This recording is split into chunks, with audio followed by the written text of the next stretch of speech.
बाबु नानीहरू पहिला हामी सागर बसन्ते किस्नेको भिडियो हेरौँ अनि साएको फन्नी कमेन्ट पढ्ने ल। संदेश आते हैं हमें तड़पाते हैं कुछ चिट्ठी आती है पूछे जाती है कि घर कब आओगे। ल सुरु गरौँ। गरम गरम गरम 45 दिनको जबमा चिठी कहाँबाट आयो यार? यहाँबाट आयो यार। यिनीहरूलाई यही गर्नु यो ड्रेस दिएको हो।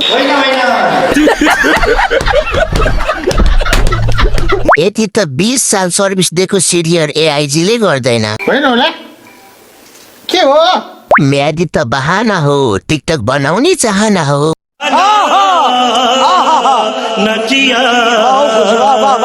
बिचरा यिनीहरूलाई घर पुऱ्याइदेऊ, घर नभएको वर्ष भइसक्यो होला।